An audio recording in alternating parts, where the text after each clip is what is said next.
Hello, hello. Good morning. Thank you all for joining us. I'm Heather Cagle, Managing Editor of Punchbowl News. I'd like to thank everyone for joining us here in the audience and on the live stream.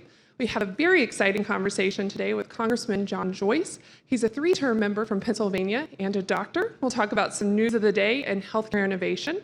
And a big thank you to AstraZeneca for sponsoring this conversation.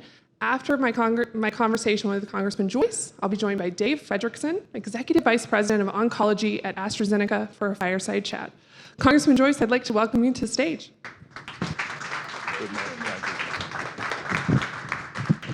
Good morning. Good morning. Thank you so much for joining us. Now, as always, when we start these off, we like to start with a little news of the day. So I want to ask you, this week, the House is back up and running, but for about a week, it was at a standstill due to a standoff between Speaker Kevin McCarthy and some of the hardliners in the conference. There was a lot of consternation from some of the other more moderate members of the conference about just bringing the House to a halt. Did you share those frustrations? What did you take away from what we saw happen over the last? It's a great lead-in question. I think that the transparency that Speaker McCarthy has established came to light this week. And sometimes families can be messy, and it got messy at different points. But I am confident that the outline, the plan that the Speaker has for us will allow us all to get to one. And to achieve goals, we've got to come together at this point in time, but we're going to see additional battles occurring, both from within and from outside. But ultimately, we're going to be successful. On that note, as we're meeting right now, the House Appropriations Committee is also meeting. They're trying to mark up these funding levels for the fiscal 2024 bills.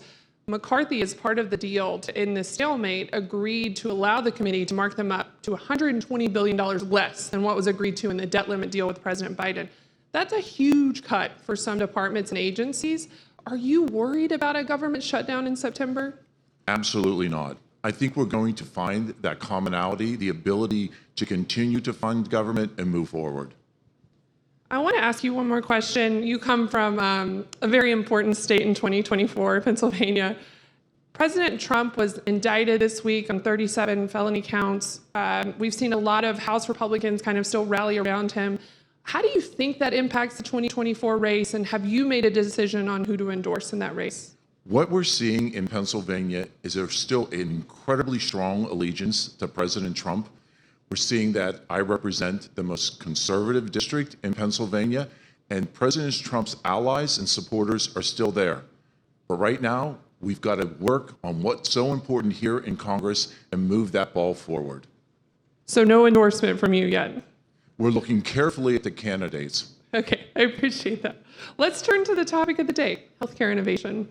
Before you came to Congress, you were a practicing doctor specializing in dermatology for more than 25 years. I want to set the stage here for our audience.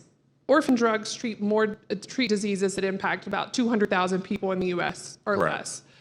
How important is the development of these drugs, and how have you seen this area evolve since the Orphan Drug Act was passed in 1983? So the Orphan Drug Act was passed when I graduated from medical school. And we saw for the first time that industry was responding to diseases that were rare diseases. That's what the Orphan Drug Act addresses. So I think we need to define what are rare diseases. Those, as you said, are diseases that affect 200,000 or less Americans. But what diseases are you familiar with those? Those are diseases like ovarian cancer. Those are diseases like cystic fibrosis. Those are diseases like metastatic melanoma. Those are diseases that you and I have friends, family, and colleagues who have been affected by. So the Orphan Drug Act changed how medicine occurred. It was a pivotal drug act that I was able to practice and see the changes, the cures and the therapies that were never available before. And because of the Orphan Drug Act, it allowed individuals to live, to survive, and to thrive. It was an important piece of legislation that changed how American lives were affected. Let's talk about the Inflation Reduction Act a little bit, especially when it comes to Medicare price negotiations. There's technically an exemption for orphan drugs, but some have been raising alarm bells about that, saying the language is problematic. What have you seen from the Inflation Reduction Act that is impacting the research into these orphan drugs? Unfortunately, I feel that the Inflation Reduction Act really cuts innovation off at the knees because it does not allow for exemptions for multiple application of orphan drugs. So let's talk about what that means. If you are in research, doing some drug research for a cancer, let's say thyroid cancer, and you find markers that will be successful for treating that, but if you're collaborating with other scientists, other researchers, and see similar markers, let's say in pancreatic cancer, that would not allow for the exemption for the application, which is so important in research and development and so important for implementation of drugs as they're rolled out from the marketplace. We have to allow multiple exemptions to occur to allow that research and development to be applied to different areas, to different fields, whether it's in hematologic and blood dyscrasias, whether it's in solid tumors, or whether it's in metabolic diseases. We rely on industry to do that innovation, and unfortunately, the Inflation Reduction Act should be recalled the Innovation Reduction Act because it does not allow for that continuation of what we feel is so important with innovation. I practiced medicine for over 25 years, and as I said, I saw that innovation have such import and such ability to change individuals' lives. I saw the impact of the Orphan Drug Act as I practiced. And a case in point, and you realize I'm board certified in internal medicine and in dermatology, but I practiced predominantly dermatology. And I saw what would happen with patients who presented with a melanoma. And clinically, they might have evidence that the melanoma had spread. You could palpate that they had nodes that had swollen. So I would excise the melanoma, send it for pathology, send the patient for surgical evaluation to see if there was metastatic disease in their lymph nodes. And melanoma is an incredibly bad actor. Melanoma can spread locally through the lymph nodes, but can also spread through the blood. So that's why you see widespread metastases with melanoma. So when I was practicing initially, again, you would excise the melanoma, you would send them for further evaluation, they'd see the surgeon, they'd see the oncologist, but if they had widespread metastatic disease, often in pretty short order, they were referred to hospice care. And that was an unfortunate and really one of the most difficult cases we had. But then innovation brought immunotherapy into the discussion. And so we had drugs that would treat the ability to have life and fight metastatic melanoma. One of the most wide-known cases was former President Jimmy Carter, who was diagnosed with metastatic melanoma, diagnosed with melanoma in his liver and in his brain. And after one of Keytruda, after one of the life-changing immunotherapies, he was treated with those. In 5 years, he was melanoma-free. I took that to be really one of the advances of innovation. And it has continued to grow. I'll talk about a patient of mine that I had treated right up until coming to Congress. His name was Charlie. Charlie I keep in contact with regular basis. Charlie developed melanoma, was treated with Keytruda. It didn't work.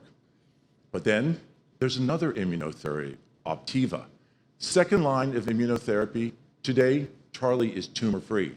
He's out golfing, playing tennis, and he keeps in contact with me, and he understands the importance of what the Orphan Drug Act provided for him. It provided innovation, it provided a chance to live. And that's why I'm such an advocate for him. That's why I have such strong concerns about cutting the innovation which we're seeing in the Inflation Reduction Act. Innovation has to be maintained. It is one of the cornerstones of American medicine. It's what American patients suspect. It's what they deserve. You touched on this a little bit, but another part of this is orphan drugs can sometimes be used later on to treat other diseases, that they weren't originally tested for. And I feel like there's a potential long-term ripple effect here. Is that right? Absolutely. And that's why allowing the multiple indications, exemptions to occur. Mm-hmm. You have to be able, because researchers collaborate and understand and advance their studies because of that collaboration. If you find one researcher in a specific area can collaborate and add additions to another, then you can multiply solve different cancers, multiply solve different metabolic disorders, multiply address, cure, or at least sustain the lives of so many individuals. So let's talk a little bit about potential fixes to this. What are you working on, any legislation, or what are you looking at that could help reverse some of the potential damage that you've seen? Right now, I'm working to have legislation that would provide exemptions that allow the Orphan Drug Act to have multiple indications.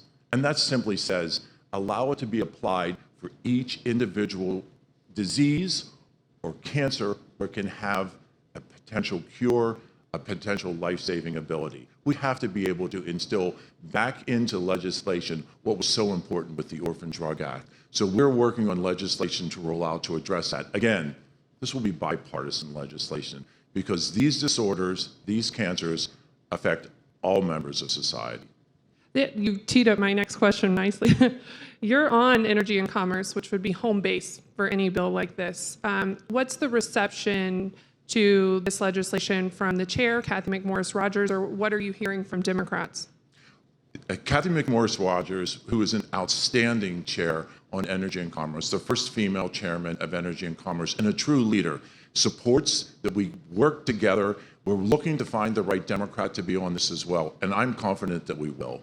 And have you heard, I know sometimes in the House they're like, who's the Senate, right? But if you want to get this to Joe Biden's desk at some point, you're going to need some Senate counterparts. Have you guys begun that outreach yet? Or We're starting on that outreach right now. And yes, it has to be a progression. And we're looking forward to be able to pass it in the House, move it on to the Senate, and move it to the White House for signature. let's, I want to pivot a little bit. Another issue that you and I were talking about previously, it's not just innovation in drug development, it's also innovation in medical technology. And you shared with me that that was kind of part of the reason behind your desire to get into medicine. I was wondering if you could talk about that a little bit. Absolutely. The ability to have innovation certainly is important in different chemotherapies, immunotherapies, drug therapies, but it's also important in technology. When I was young, I had a younger brother who had a hole in his heart, is what my parents told us. He had an atrial septal defect. Top two chambers of your heart are the atria. And he was born with a defect, which is relatively a common disorder that occurs. He went to Philadelphia. We were in central Pennsylvania to have that repaired. He did not survive. That impact, watching that impact on family, watching that impact on me personally, motivated me to want to work hard and go into medicine and help save people's lives. I know it sounds like it's something you've heard before, but it was a personal impact. So with encouragement from my parents to study hard and work hard, I was incredibly blessed to be able to go into medicine. So fast forward to today, how are atrial septal defects? How are holes in the heart? How are those fixed? It is a very simple procedure that doesn't involve open heart surgery. It's done through the arm. It's an ability to put a device in and patch, literally patch, that hole between the top two chambers of the heart. Patients are kept 24, 36, 48 hours. Patients come home. Patients don't pass away from having this surgery. But realize then it was cutting-edge surgery to be able to do that. So I look at technology as being one of the many prongs of ingenuity in American medicine.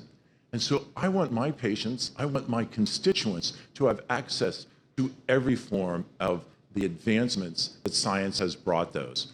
And I think it's important that we allow that to occur in technology as well, with new heart valves, with new abilities to repair vascular disorders. And that's what's important about American medicine. That's why we embrace that. Again, our patients expect it, our constituents deserve it. Are you surprised, just having practiced for more than 25 years, by all of the advancements we've seen so far? Or do you think that America could and should be doing more to kind of cure these rare diseases and develop, these technologies? I think there's always room to do more. There's no question about that. Am I surprised? I'm telling you, I'm invigorated by it. To be able to have practiced while all these developmental and innovative therapies and technologies have occurred, whether that's in gene therapy, whether that's in immunotherapy, whether that's in chemotherapies that have continued to evolve. This is still an exciting time for American medicine, but we in government at no point should be stifling that development. And unfortunately, that's what the Inflation Reduction Act is doing. You know, something interesting that you brought up to me before that I hadn't even thought about was in terms of innovation, the role of AI, which we're hearing a lot about in kind of every facet of our life right now.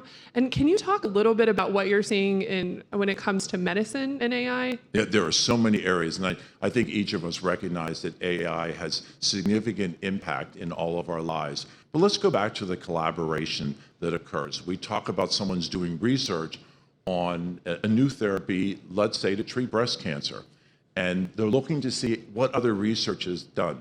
Previously, it would take months to research all the literature to see what's out there. Now, with utilizing artificial intelligence, you can have a literature review that's occurred, and you can have that by the end of the day.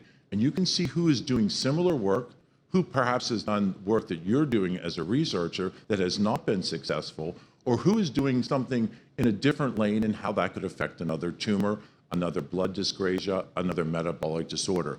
I think AI, when used appropriately, can really advance American medicine even further.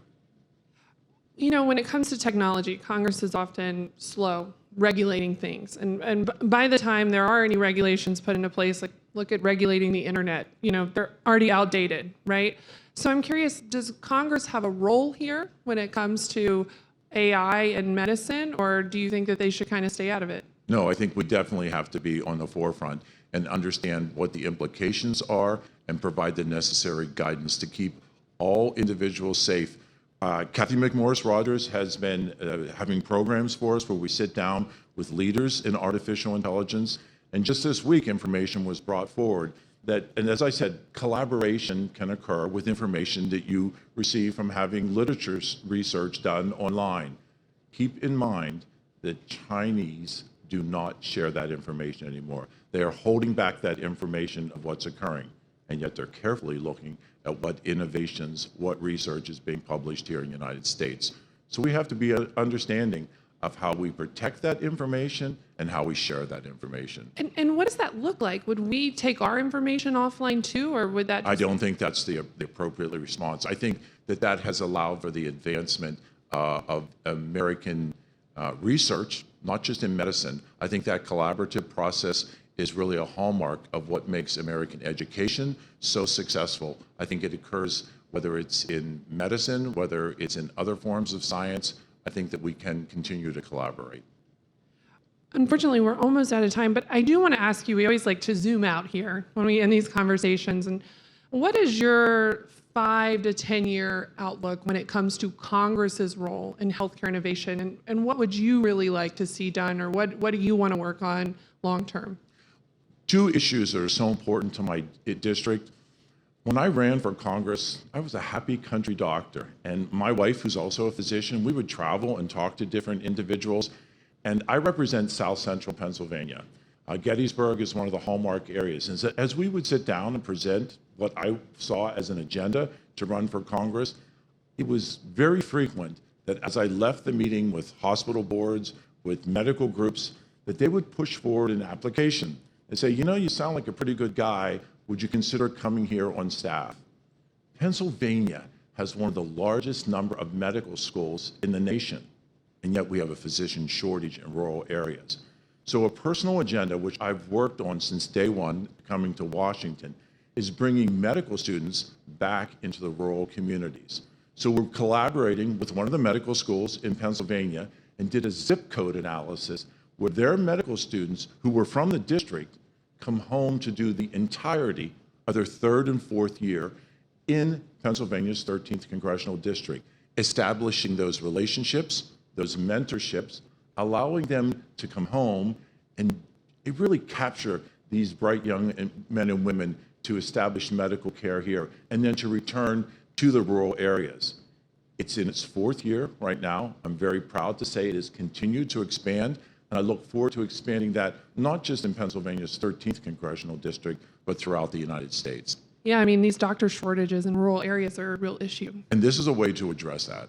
Don't let Congressman Joyce fool you. He's still practicing medicine in some ways, because you told me before you have members who come up and say, hey, can you look at this mole? And It's not an infrequent occurrence. And I did do a brief curbside consult at the baseball game last night. See? The team doctor, huh? No. It was, but it was not lost on me that you don't take the white coat off too often. Congressman Joyce, thank you so much for your time. Thank you so much. This Great was a to be with you all conversation. here today. Thank you. Appreciate it. Now I'd like to welcome Dave Fredrickson, Executive Vice President of Oncology at AstraZeneca.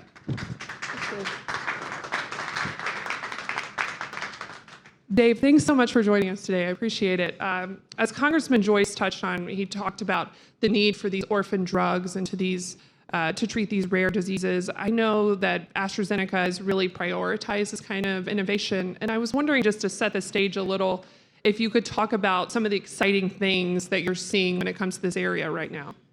Yeah, I appreciate the chance to set the stage, and I think if I was to start with a real dose of optimism, when we take a look at the landscape for the treatment of cancer, we see a convergence of remarkable science, very innovative technology, big data. Congressman spoke about a lot of these elements. That is all making possible, we think, the ability to be able to eliminate cancer in many of its forms in the 10-year horizon. And the pace that innovation is moving in terms of being able to identify cancer early through blood-based technologies, to be able to determine precision-based approaches to tailor treatment to the specific type of cancer that an individual patient has, and to be able to make sure that we're able to use technology like AI-based technology to be able to ensure that evidence-based approaches to address a person's cancer through combinations is being deployed. All of that is not science fiction. That is happening. It's within grasp, and I think that it is exactly the reason why our enthusiasm for innovation is one that we want to ensure that it continues to be incented to be bringing to patients across the globe. I mean, it really is amazing. Just anecdotally, I feel like every few days there's some kind of news story that's like positive development and treatment of, rare disease or rare cancer. And it seems like we're able to move much faster than before because of all of this investment. I did want to ask you on the Inflation Reduction Act, we obviously heard from Congressman Joyce about some of the issues that he has with it. He thinks it's slowing down investment. It could have a real long-term negative impact. What has been AstraZeneca's experience since the Inflation Reduction Act was signed into law about a year ago? The Inflation Reduction Act hits on two areas that are of critical importance to AstraZeneca: innovation and affordability. Right? So both of these are important to patients. And there's really two mechanisms within the Inflation Reduction Act that address these. One is Part D reform, and the other is negotiation. We spent a fair bit of time talking about, or you did, with the congressman on Part D. on negotiation. I'll come back to that. I will note that one element of the Inflation Reduction Act that is positive is a piece of legislation to provide Medicare Part D patients with a cap and smoothing to their copay. This is very, very important, especially as we think about rare diseases, oncology, a number of these areas. For patients to be able to have a cap to their copay and predictability throughout the year, this is a good thing. Unfortunately, though, negotiation really does represent a threat to innovation. I think that Congressman really spoke very eloquently about it. While the Inflation Reduction Act does allow for medicines to be exempt from negotiation for orphan drugs, it is a very narrow definition of those that are exempted. And as the Congressman described, in 1983 was the passage of the Orphan Drug Act. Only 35 medicines had been approved for orphan diseases up to that point. After that, more than 500 have been approved, and that's for over 1,000 diseases. And so what's really important in that is you see that a lot of times a first medicine to go into an orphan indication results in follow-on innovations using that same medicine, but moving into other areas of disease. Well, the orphan drug exclusion wouldn't apply to that. Congressman was talking about that, his legislation that he had articulated about being able to have the exclusion apply to multiple orphan designations. Really important, and this is not an exception. This is how the majority of oncology medicines are being pursued. It will start in a small area, BRCA ovarian cancer, representing a couple hundred of Medicare patients. But then it will move from there into a broader population, prostate cancer, pancreatic cancer, breast cancer.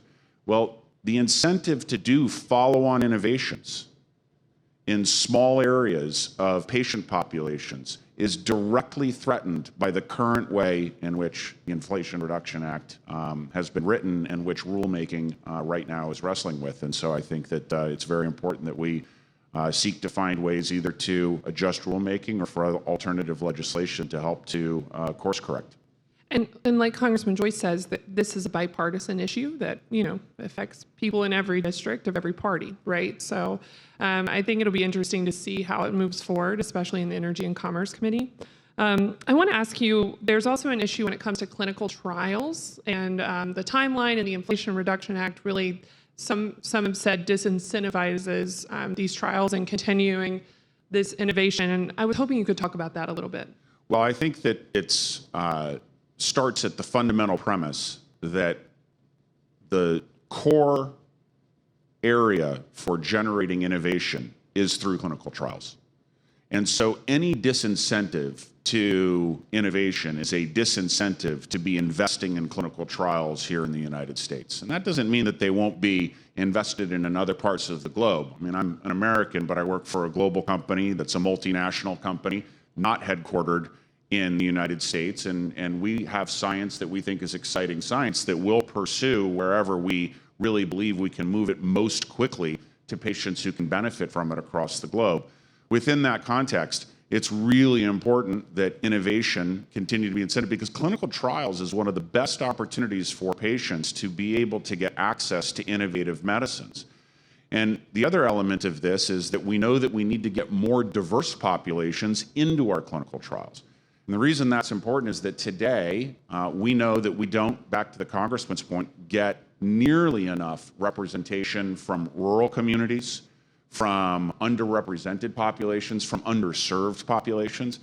And this is so important because if you take rare diseases, if you take many different types of cancers, we know that in and of itself, a rare disease is inequitable. I mean, it's oftentimes genetics, right? This is not, there's nothing that anybody has done to deserve their genetics. It's just how it is.